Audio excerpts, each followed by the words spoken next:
नमस्कार, मैं मेघा हिंदुस्तानी स्वागत करती हूँ आपका माटी के लाल पर। दोस्तों, याद है आपको शंकराचार्य? जी हाँ, वही शंकराचार्य जिसकी बेइज्जती करने का काम प्रधानमंत्री नरेंद्र मोदी ने किया था। अब आप सोचेंगे कि शंकराचार्य की बेइज्जती, वो भी प्रधानमंत्री द्वारा। तो आपको याद दिला दूं कि किस तरीके से शंकराचार्य को शिलान्यास या पूरा का पूरा समारोह करने के लिए आगे खड़ा करने का काम यहाँ पर मोदी जी ने नहीं किया था। जी हाँ, 22 जनवरी की बात कर रही हूँ, जब अयोध्या में एक ग्रैंड सेलिब्रेशन किया गया था, पूरा का पूरा माहौल महोत्सव बनाया गया था, लेकिन शंकराचार्यों को अहमियत नहीं दी गई थी। और उस समय भी शंकराचार्य नरेंद्र मोदी से नाराज थे। और अब इस बार शंकराचार्य ने जो बात कही है, अपने आप में अंधभक्तों की बत्ती गुल करने वाला है, क्योंकि अंधभक्तों ने और तमाम आईटी सेल के 2 रुपए ट्वीट वाले लोगों ने एक नैरेटिव सेट करने का प्रयास किया, जिसमें राहुल गांधी को बेइज्जत अपमान करने का काम यहाँ किया गया। राहुल गांधी ने संसद में अलग अलग मजहबों की तस्वीर दिखाई और उन तस्वीरों के माध्यम से इस फैक्ट को एस्टैब्लिश करना का प्रयास किया कि हिंदू धर्म और तमाम मजहब जो है शांति प्रिय है, शांति सिखाता है और अन्याय से लड़ना सिखाता है और हिंसक नहीं होता है। लेकिन आरएसएस बीजेपी हिंसक है, 24 घंटे नफरत फैलाने का काम करती है, तो वो हिंदू नहीं हो सकती। तो यहाँ पर अपमान जो है बीजेपी का किया गया है, ना कि हिंदू धर्म का। और इसी को लेकर शंकराचार्य अविमुक्तेश्वर आनंद सरस्वती जी ने क्या कहा है, स्क्रीन पर नजर डालिए। Shankaracharya Swami Avimukteshwar Anand Saraswati ji explain how BJP and news channel spreading fake clips of Rahul Gandhi. यानी यहाँ पे शंकराचार्य ने खुद जो है पोल पट्टी खोल करने का काम यहाँ पर किया है। यानी नरेंद्र मोदी और इनके आईटी सेल ने जो प्रोपेगेंडा फैलाया है कि हिंदू धर्म का अपमान है, उसके बाद एआईसीसी हेडक्वार्टर में किस तरीके से बजरंग दल के गुंडों ने हमला किया, फिर गुजरात में भी राहुल गांधी के आने से पहले, उनकी रैली से पहले बजरंग दल के गुंडों ने मूर्ति जो है राहुल गांधी के पोस्टर्स, पैम्पलेट्स फाड़ने, जलाने का रोष प्रकट किया। लेकिन पूरा का पूरा रोष क्यों प्रकट किया? कि हिंदू विरोधी है राहुल गांधी, या राहुल गांधी ने हिंदू धर्म के बारे में कुछ गलत बोला है? तो शंकराचार्य ने आज बताया है कि किस तरीके से राहुल गांधी ने हिंदू धर्म का अपमान नहीं किया है, बल्कि राहुल गांधी ने तो तारीफ की है कि हिंदू धर्म जो है वो शांति प्रिय है, वो हिंसा में विश्वास नहीं रखता।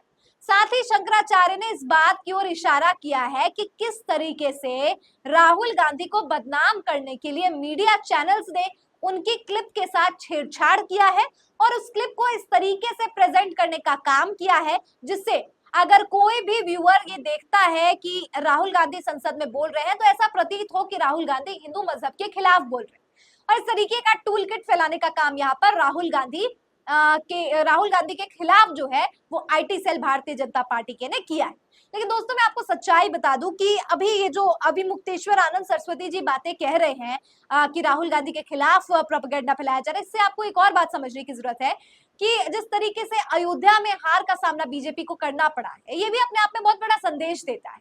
अब देशवासी जब संसद में फ्रंट रो में अखिलेश यादव के हाथों में हाथ डालकर बैठते हैं और इस बात का संदेश देते हैं कि पीडीए अलायंस जिंदाबाद है, और उपचुनावों में भी उत्तर प्रदेश में अखिलेश यादव पीडीए यानी पिछड़ा दलित अल्पसंख्यकों के साथ जो है आगे चलने का काम करेंगे। अब शंकराचार्य जाहिर तौर पर इस बात से नाराज तो होंगे ही कि राम मंदिर के शिलान्यास, उद्घाटन में, जन्मोत्सव में, महोत्सव में आखिरकार क्यों नहीं यहाँ पर बुलाया गया शंकराचार्य को। शंकराचार्य को बुलाने के बावजूद प्रधानमंत्री नरेंद्र मोदी क्यों लीड कर रहे थे?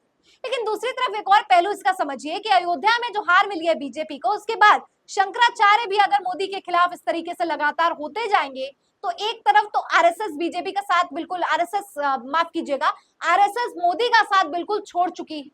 मोदी जो है वो संगठन से ऊपर बनने का प्रयास कर रहे हैं, और संगठन का एक ही नियम है कि संगठन सर्वोपरि, और संगठन से अगर ऊपर कोई व्यक्ति आता है तो उस व्यक्ति का पत्ता साफ कर दिया जाता है। ठीक उसी तरीके से आरएसएस जो है वो मोदी को बिल्कुल बर्दाश्त नहीं कर पा रही है, क्योंकि मोदी जो है वो आरएसएस को लात मारने का प्रयास कर रही है। और आरएसएस जो है दोस्तों अभी का नहीं है, उसे सालों साल जीना है, और ऐसे बहुत से नरेंद्र मोदी आरएसएस पैदा कर लेंगे, बना लेंगे। और यही कारण है दोस्तों कि आरएसएस मोदी के रिफ्ट की वजह से मोदी को बहुत बड़ा संकट है। और अभी योगी आदित्यनाथ को भी बहुत ज्यादा फटकार लगाने का काम यहाँ बीजेपी के द्वारा किया गया है। और उत्तर प्रदेश में जो बीजेपी को हार मिली है, पूरा का पूरा ठीकरा यहाँ पर योगी आदित्यनाथ के सर पर फोड़ दिया गया है और इस तरीके से एक नैरेटिव फैलाने का काम फिर से बीजेपी ने अपने ही नेताओं के खिलाफ किया है और जिससे योगी आदित्यनाथ के कद को घटाने में काम हो। यानी योगी आदित्यनाथ के कद को घटाने के लिए नरेंद्र मोदी ने पूरा का पूरा प्रयास किया है। यानी आरएसएस बनाम मोदी बनाम योगी अपने आप ही चल रहा है। लगातार इस्तीफे का दौर जारी है। अलग अलग नेता, अलग अलग विधायक, अलग अलग लोग जो भारतीय जनता पार्टी से जुड़े हैं, एनडीए सरकार से जुड़े हैं, वो इस्तीफा दे रहे हैं, बागी हो रहे हैं और अपने अपने कारण भी बता रहे हैं कि भारतीय जनता पार्टी में शाह और मोदी यानी गुजरात लॉबी कितना ज्यादा सुप्रीम है और डोमिनेट करती हुई नजर आई। और ऐसे में अगर शंकराचार्य भी मोदी से दरकिनार हो रहे हैं, मोदी को किनारा कर रहे हैं, तो एक संदेश अपने आप में जाता है कि जिस तरीके की हार अयोध्या में भारतीय जनता पार्टी और नरेंद्र मोदी को मिली है, उसी प्रकार की हार अब भारतीय जनता पार्टी और नरेंद्र मोदी और पूरा के पूरे गुजरात लॉबी की अगर मैं बात करूं, अलग अलग कोनों में मिलेगी। अब आपको याद है कि नरेंद्र मोदी किस तरीके से प्रभु जगन्नाथ के शरण में चले जाते हैं, क्योंकि उड़ीसा में उन्हें ऐतिहासिक जीत मिली है। उड़ीसा में विधानसभा चुनावों में भी फायदा पहुंचा है। मध्य प्रदेश में तो बकायदा क्लीन स्वीप हुआ है। यानी अयोध्या में तो ये हारे हैं, लेकिन प्रभु श्री राम के नाम पर अगर इन्हें हार मिल गई है, तो जिस तरीके से अब ये प्रभु जगन्नाथ के नाम पर चुनाव लड़ रहे हैं, आप अलग अलग पोस्ट अब मोदी का देखेंगे तो उसमें आपको लिखेगा कि प्रधानमंत्री जगन्नाथ प्रभु के चरण वंदना कर रहे हैं, जगन्नाथ प्रभु को याद कर रहे हैं। वही नरेंद्र मोदी जो चुनाव से ठीक पहले तक प्रभु श्री राम के नाम पर वोट बटोरने का काम करते थे, अब उनके आराध्य भी बदल गए।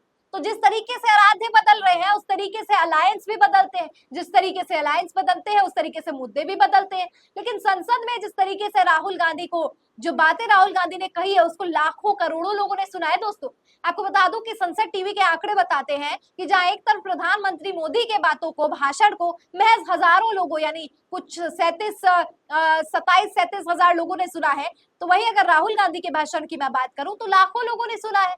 तो ऐसे में आप खुद इस बात को समझ सकते हैं कि प्रधानमंत्री नरेंद्र मोदी देश में जहर खोलने का काम करे, देश को चुनावी प्रचार में मुजरा, मंगलसूत्र, मटन, मुजरा, ये तमाम ऐसे मुद्दे हैं जिस पर चर्चा करे। लेकिन मणिपुर पे अगर कोई व्यक्ति चर्चा नहीं कर रहा है, देश में नीट स्कैम हुआ है, बच्चों के भविष्य को ताक पर रख के शिक्षा विभाग ने जो खेल खेला है खुद बच्चों के साथ, बच्चों के भविष्य के साथ, उस पर कुछ भी शिक्षा मंत्री द्वारा तब वो स्वीकार करते हैं वो जब उन पर सोशल मीडिया का प्रेशर बनता है।